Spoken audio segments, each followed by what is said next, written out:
এক গাঁয়ে বাস করত এক গরিব চাষি, নাম তার হরিদাস। তার সম্বল বলতে ছিল গ্রামের কিনারায় এক চিলতে ছোট্ট জমি, আর সেই জমিতে দাঁড়িয়ে থাকা একটা মাত্র আম গাছ। এই গাছটিই ছিল তার পরিবারের প্রধান অবলম্বন। প্রতি বছর গাছে যখন সোনালি ফল ধরত, হরিদাস সেগুলো যত্ন করে পেড়ে বাজারে বিক্রি করত, আর তা দিয়েই তার দিন চলত। শুধু ফল নয়, গ্রীষ্মের দুপুরে গাছটা তাকে দিত শীতল ছায়া, আর সেখানে কত পাখি যে বাসা বাঁধত তার ইয়ত্তা নেই। একদিন পাশের গ্রামের এক ধনী লোক এলো তার কাছে। তার চালচলনে ছিল উদ্ধত আর অহংকারের ছাপ। সে সরাসরি হরিদাসের কাছে গিয়ে বলল, তোমার এই গাছটা আমার পছন্দ হয়েছে, আমি এটা কেটে ফেলতে চাই। তুমি কত টাকা চাও বলো, আমি তোমায় অনেক দাম দেব। হরিদাস মুহূর্তের জন্য থমকে গেল।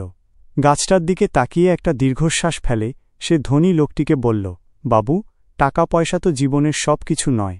এই গাছটা শুধু আমাকে ফলই দেয় না, এর ডালে পাতায় আমার কত দিনের স্মৃতি জড়িয়ে আছে।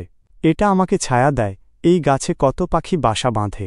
এ তো কেবল কাঠ নয়, আমি কোনো দামের বিনিময়ে আমার এই সাথীকে বিক্রি করতে বা কাটতে পারব না। ধনী লোকটি এত টাকা দিয়েও এক গরিব চাষির কাছে প্রত্যাখ্যাত হয়ে ভীষণ রাগ হল। সে হরিদাসের দিকে কটমট করে তাকিয়ে সেখান থেকে চলে গেল। সে মনে মনে ভাবল, দেখি কতদিন এই গরিব গাছ আগলে রাখে।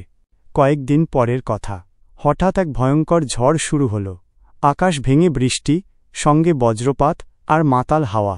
চারপাশের বড় বড় বহু গাছ সেই ঝড়ে ভেঙে পড়ল। অনেক বাড়ি ঘরেরও ক্ষতি হল।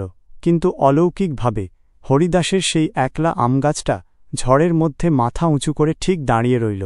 তার একটা ডালও ভাঙল না, যেন প্রকৃতিও তার সততার সম্মান দিল।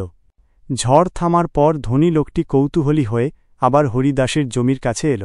সে দেখল ঝড়ের তাণ্ডবে চারপাশের সমস্ত জঙ্গল লণ্ডভণ্ড, কিন্তু হরিদাসের আমগাছটার নিচে পাকা আমে ভরে আছে মাটি, আর গ্রামের গরিব দুঃখী মানুষজন দল বেঁধে সেই আম কুড়োচ্ছে। হরিদাসের চোখে মুখে এক অনাবিল আনন্দ আর শান্তি। এই দৃশ্য দেখে ধনী লোকটির সব অহংকার চূর্ণ হয়ে গেল। সে চুপ করে দাঁড়িয়ে রইল কিছুক্ষণ, তারপর মাথা নিচু করে হরিদাসের দিকে তাকিয়ে বলল, তুমি ঠিকই করেছ হরিদাস, তোমার কাছে এই গাছের মূল্য টাকার চেয়ে অনেক বেশি। আজ বুঝতে পারলাম, টাকায় সব কিছু কেনা যায় না,